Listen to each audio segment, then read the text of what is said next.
Hello everyone, నేను మీ Neeraja. Welcome back to Neeraja foods.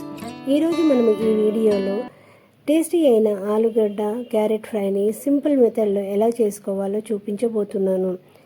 దీనికోసం నేను ఇక్కడ 2 మీడియం సైజు ఆలుగడ్డలను, ఒక మీడియం సైజు ఉల్లిపాయని, 4 పచ్చిమిరపకాయలను తీసుకొని 2 క్యారెట్లను, కొన్ని కరివేపాకు రెబ్బలను తీసుకొని వాటిని ఉల్లిపాయలను, పచ్చిమిరపకాయలను, కరివేపాకుని ఇలా సన్నగా కట్ చేసి పెట్టుకోవాలి.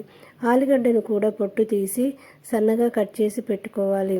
2 క్యారెట్లను కూడా వాటిని తొక్క మొత్తం తీసేసిన తర్వాత వాటిని సన్నగా కట్ చేసి పక్కన పెట్టుకొని మనము కర్రీని ప్రిపేర్ చేయడానికి స్టవ్ వెలిగించి దానిపైన కడాయి పెట్టుకొని దాంట్లో 2 చెంచాల నూనె వేసిన తర్వాత 1 చెంచా జీలకర్ర, 1 చెంచా ఆవాలు వేసి అందులోనే 1 చెంచా పసుపుని, 1 చెంచా ఉప్పును వేసి అవి కొంచెం నూనెలో ఫ్రై అవుతుండగానే మనము ముందుగా కట్ చేసి పెట్టుకున్న పచ్చిమిరపకాయలను, కరివేపాకుని కూడా వేసి ఒకసారి కలిపి అది వేగుతుండగానే మనము కట్ చేసి పెట్టుకున్న ఉల్లిపాయలను కూడా వేసి మొత్తం ఒకసారి కలుపుకోవాలి.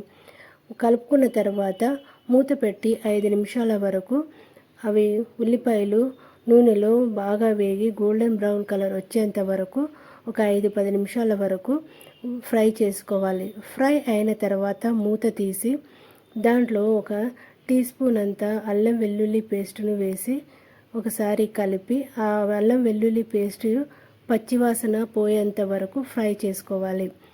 అది ఫ్రై అయినాక దాంట్లోనే మనము కట్ చేసి పెట్టుకున్న ఆలుగడ్డ ముక్కలను వేసుకోవాలి. ఇక్కడ ఆలుగడ్డలను నేను ఉడికించకుండానే పచ్చి ఆలుగడ్డను మాత్రమే తీసుకొని ఉడికించుకుంటున్నాను. ఫ్రైకి ఇలా తీసుకుంటేనే టేస్ట్గా ఉంటుంది.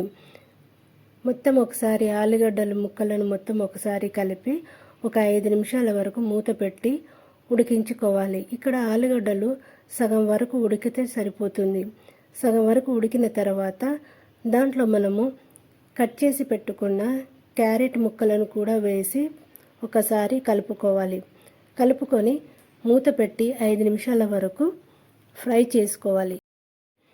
మూత తీసి మళ్ళీ ఒకసారి కలిపి ఆలుగడ్డలు, క్యారెట్లు 90% వరకు ఉడికించుకున్నాక దాంట్లోనే 1 చెంచా ధనియాల పొడిని, 1 చెంచా కారం ఇక్కడ పచ్చిమిరపకాయలు వేసుకున్నాం కాబట్టి కారాన్ని చూసి వేసుకోవాలి. మీ టేస్ట్కి తగ్గట్టు వేసుకోండి. 1 చెంచా కారము, రుచికి తగినట్టు ఉప్పును వేసి ఉప్పు, కారము, ధనియాల పొడి మొత్తం కూడా ముక్కలకు పట్టేంత వరకు మొత్తం ఒకసారి కలుపుకొని ఒక 5 నిమిషాల వరకు ఉడికించుకోవాలి. 5 నిమిషాల వరకు ఉడికించుకునేటప్పుడు మధ్య మధ్యలో మూత తీస్తూ కలుపుకుంటూ ఉడికించుకోవాలి. ఒక 5 నిమిషాల తర్వాత మళ్ళీ ఒకసారి మూత తీసి కలిపి స్టవ్ ఆఫ్ చేసుకుంటే ఎంతో టేస్టీ అయిన ఆలుగడ్డ క్యారెట్ ఫ్రై రెడీ. దీన్ని ఒక్కసారి నేను చేసిన విధంగా చేసుకొని ఎలా వచ్చిందో కామెంట్లో తెలపండి. నా వీడియోస్ కనుక మీకు నచ్చినట్లయితే లైక్ చేసి, షేర్ చేసి, సబ్స్క్రైబ్ చేసుకోండి. మరిన్ని కొత్త వీడియోస్తో మళ్ళీ కలుద్దాం. Thank you for watching.